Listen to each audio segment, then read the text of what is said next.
川野でご覧ください。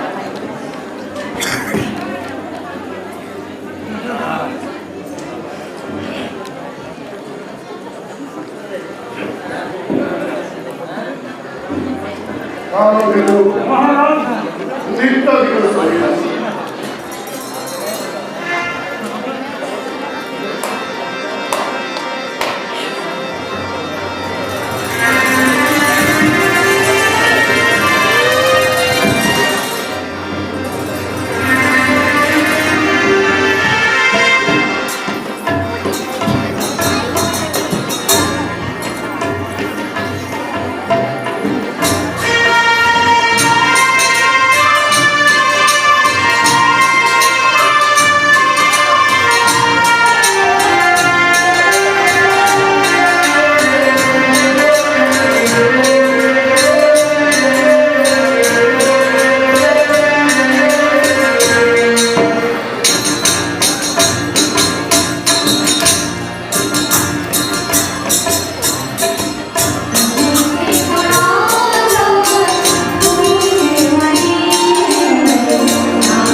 মই হলে এই কথা সঁচা বুলি নাভাবো জানো মিছা মহারাজ এই কথা মিছা অবশ্য ইন্দ্র রাজসভা পূর্ব এলাকা আলুকে কিভাবে রংলাইনে তিলুত্তলা নামে এইভাবে তোমার দেশরাজ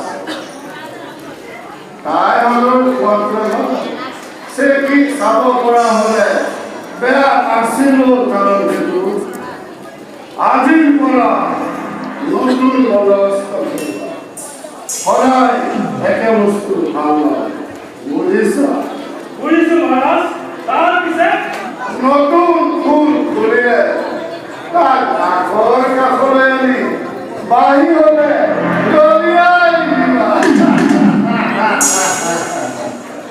প্ৰত্যেক দিনাই যেন দুগৰাকী নতুন বুজিছা ইমান ঘৰতে ভয় ভয় ৰজাৰ ওপৰত চোৰ আছে ওনামে নয় উনবাহেৰ ঈশ্বৰ ঈশ্বৰ আর মহারাজ ঈশ্বর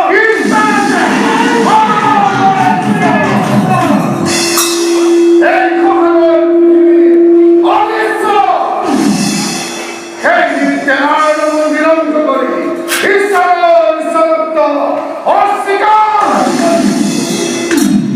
রমাই স্বীকারিত করে কি কেতিয়াও অন্যায় হব নোৱাৰে তোমালোকে কামত একো সহায় ঠিক তোমালোকৰ বিৰুদ্ধে যি তোমালোকৰ কাৰ্য দেখাৰ সিহঁতক তুলন্তে ডবত তেলত পেলাই প্ৰাণ সংহাৰ কৰিবা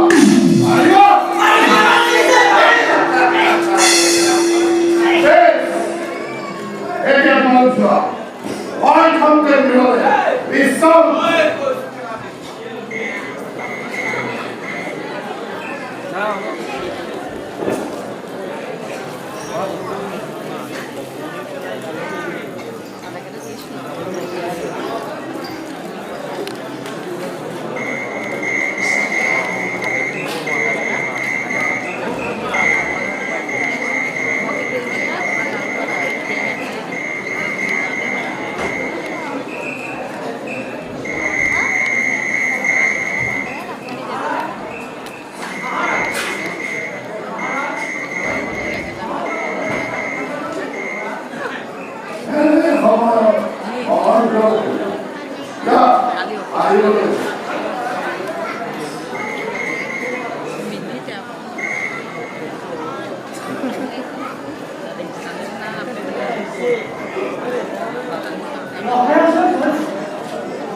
তোমাৰ আগমনৰ কাৰণ পূর্ব অধিকার রক্ষা করে সেই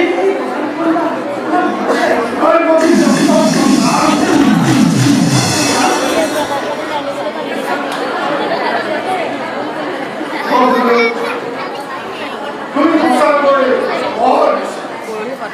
বৃদ্ধি হয় পুত্র জ্ঞানরে কোনো খবর এইসব মৃত্যু মহারাজ কোন পিঠে পুত্র এই মৃত্যু নহয় কিন্তু মোৰ শত্ৰু নহয় মোৰ শত্ৰু দৈৱকী গৰ্ভৰা অষ্টম লৈ যোৱা বোলে এই সন্তানখিনি মন্দিৰৰ প্ৰতি লৈ যোৱা বোলে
কিন্তু মোৰ শত্ৰু নহয় দেৱৰ্ষী, মোৰ শত্ৰু দৈৱকীৰ ধৰ্মজা অষ্টম সন্তান। অজলা কংস, তুমি কেনেকৈ জানিলা দৈৱকীৰ প্ৰথম সন্তানেটি অষ্টম নহয় বুলি? দেৱতাৰ গণনা মনুষ্যৰ গণনাতকৈ বেলেগ কংস।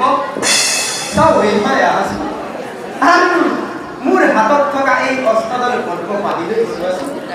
এইফালৰ পৰা যদি আৰম্ভ কৰোঁ এইবাৰ প্ৰথম, আৰু এইফালৰ পৰা আৰম্ভ কৰোঁ এইবাৰ প্ৰথম নহয় জানো? দেৱতাৰ চালনা শত্ৰু কংস, তোমাৰ চাৰিওফালে শত্ৰু। আজি তোমাৰ কীৰ্তি উগ্ৰকেও শত্ৰু কংস। মনত ৰাখিবা কংস, কৃষ্ণষ্টমীৰ গৃহিণীৰ ক্ষেত্ৰত তোমাৰ কামুৰি জন্ম হব। মই শুভ সংবাদ দিবলৈ আহিলো। মনত ৰাখিবা কংস, কৃষ্ণষ্টমীৰ গৃহিণীৰ ক্ষেত্ৰত তোমাৰ কামুৰি জন্ম হব।